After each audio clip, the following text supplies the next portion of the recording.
Olá pessoal, tudo bem com vocês? Estamos aqui para mais uma aula de Direito do Trabalho e hoje nós vamos falar sobre o Instituto da Interrupção dos Contratos de Trabalho. Vamos falar de interrupção e também vamos falar sobre suspensão do contrato de trabalho. Então, inicialmente, nós devemos dizer que esses dois institutos, tanto a suspensão quanto a interrupção, eles acontecem com o contrato de trabalho vigente, né? Então, o contrato tem que estar vigente e para que a gente possa ter hipótese ou de suspensão ou de interrupção. O que esses dois institutos têm em comum? Eles têm em comum o fato de haver a cessação, ou seja, a paralisação da prestação de serviços pelo trabalhador. Então, o trabalhador, ele para de prestar serviços, ele para de empregar a sua força de trabalho em favor do seu empregador, por motivos diversos, como veremos adiante. Então, o que há de comum entre esses dois institutos é a cessação da prestação de serviços pelo empregado. E ainda há uma outra característica em comum. O contrato de trabalho, ele se mantém vigente. Então, durante a suspensão, o contrato de trabalho é válido, está vigente, está valendo, da mesma forma que acontece com a interrupção. O contrato permanece vigente. E o que vai diferenciar? O que é de diferente, o que há de diferente entre a suspensão e a interrupção? A primeira grande diferença, e talvez a mais importante, diga relação ao pagamento de salário, ao pagamento de retribuição. Nas hipóteses legais de suspensão do contrato de trabalho, não há pagamento de remuneração. Então, não há a prestação dos serviços e também não há o pagamento de salário pelo empregador. Já na interrupção, nós temos, como dissemos, a paralisação da prestação de serviços por parte do empregado, porém, mantém-se o pagamento de salário pelo empregador. Além disso, pessoal, existe uma outra diferença que que está inclusive no quadro do material aí de vocês, que é o seguinte: em regra, a suspensão, quando nós temos as hipóteses de suspensão, nós não temos um prazo determinado, um prazo pré-fixado para o retorno do trabalhador às suas atividades.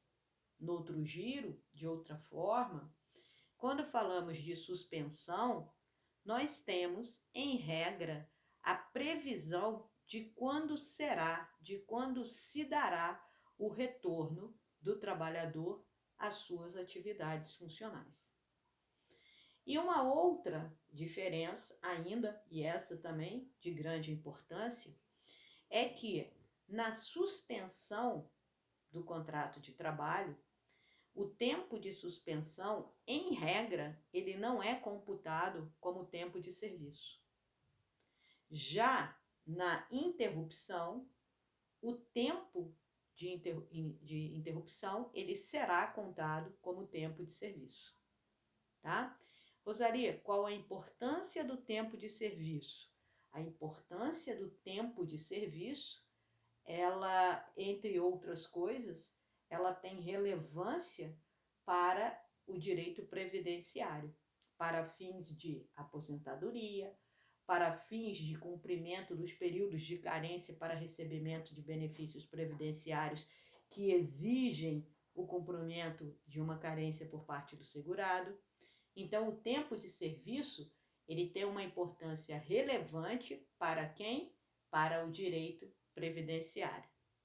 Então, já falamos que a suspensão difere-se da interrupção, principalmente porque na suspensão há a paralisação do trabalho e há a paralisação do pagamento da remuneração.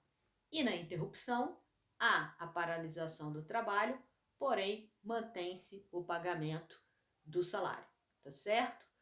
E agora nós vamos falar, pessoal, de algumas, e não de todas, né, mas de algumas das principais hipóteses de interrupção do contrato de trabalho.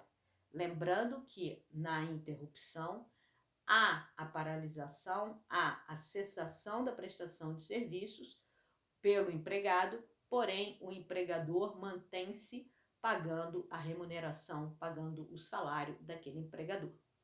Então nós vamos falar de algumas que merecem comentários, outras, pessoal, não merecem, não há o que comentar, são autocompreensíveis. Por exemplo, o descanso semanal remunerado.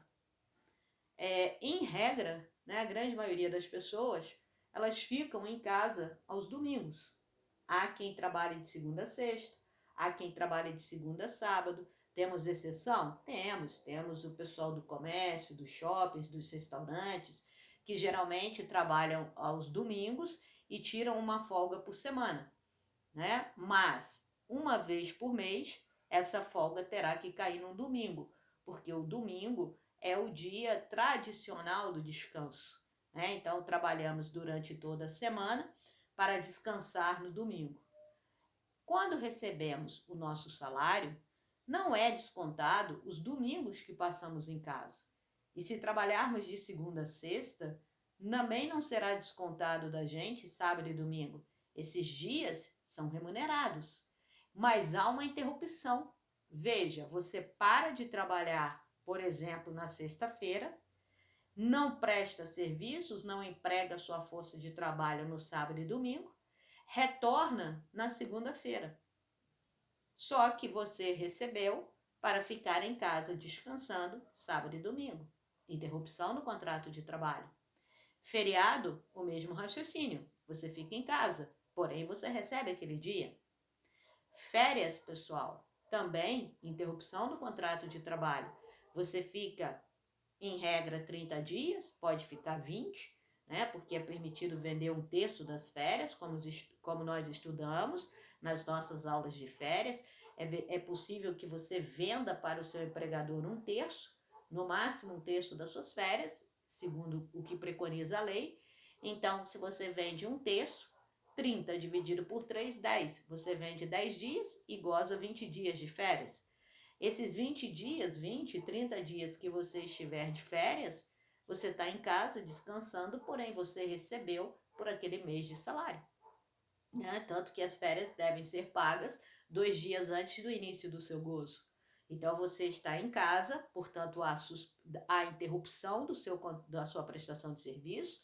Durante as suas férias você não vai à empresa trabalhar, justamente por estar em férias, mas você recebeu por aqueles dias. Então estamos falando de interrupção do contrato de trabalho.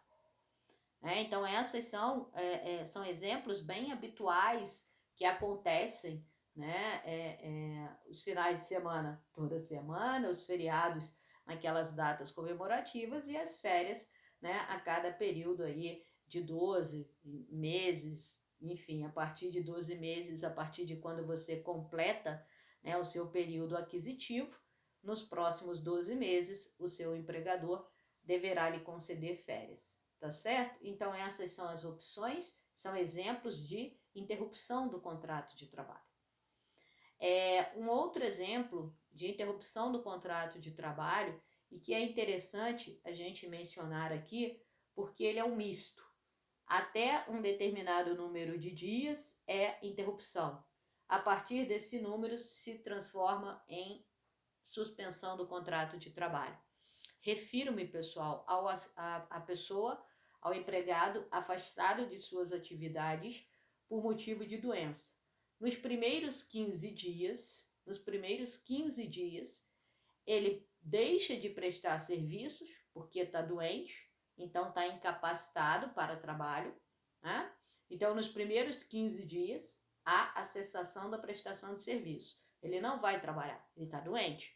Porém, os primeiros 15 dias, a empresa paga o salário desse empregado. A partir do 16º dia, já não é mais responsabilidade da empresa pagar os dias que o empregado ficar em casa por motivo de doença.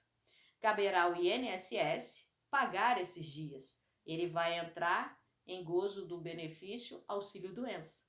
Então, vejam que nos primeiros 15 dias temos interrupção. Há a paralisação da prestação de serviço, porém há o pagamento de salário pelo empregador. Do 16º dia em diante de afastamento, o que acontece? O empregador deixa de pagar o salário, porque aí o empregado deverá receber o auxílio-doença, e aí então, a partir do 16º dia, nós temos a hipótese de suspensão de contrato de trabalho. Então vejam que aqui a gente consegue diferenciar bem o que é interrupção do que é suspensão. Um outro exemplo de suspensão, para clarear, quando o empregado tira uma licença sem vencimentos. Então, ele vai deixar de prestar serviços por um período, o período em que vai durar a licença, e o próprio nome já diz, pessoal, licença sem vencimentos, quer dizer que ele não vai receber do empregador salário durante os dias que durar a licença sem vencimentos. Também estamos diante de um caso de suspensão de contrato de trabalho. A lei, a CLT, ela traz uma série de hipóteses, tanto de suspensão quanto de interrupção do contrato de trabalho. E aí é muito tranquilo, basta você lembrar que a suspensão há a paralisação das duas coisas, da prestação de serviços e do pagamento de salário. E a interrupção, por sua vez, há o quê? A paralisação da prestação de serviços, porém mantém-se o pagamento do salário. E aí é importante nós frisarmos que o pagamento do salário deve se dar pelo empregador, tá certo?